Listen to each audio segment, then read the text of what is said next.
Ama naming Diyos na makapangyarihan sa lahat, Ikaw lamang aming inaasahan.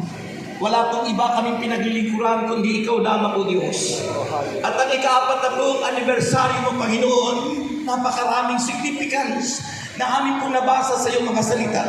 At kami umaasa, kung noon man, Panginoon, ang mga tao hindi nakatawid sa lupang pangako, kami po'y umaasa, Panginoon, na may gagawin ka sa anibersaryo ngayon, na ang lahat ng may sakit ay iyong pagagalingin sa pangalan ni Jesus, na ang lahat ng aming mga inaasahan ay magaganap sa pangalan ni Jesus.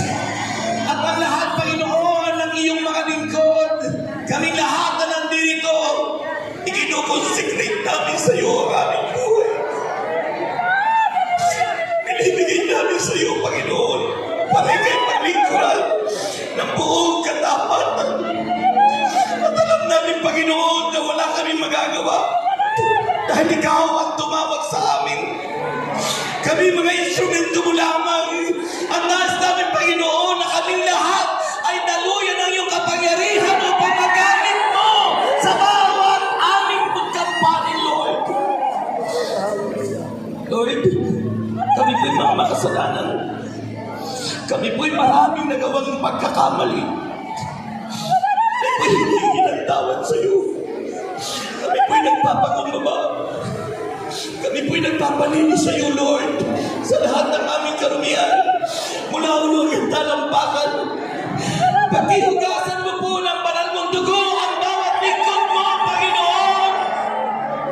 Linisin mo po kami mula ulog ang talampakan. At ikaw naman ang maghari sa aming puso.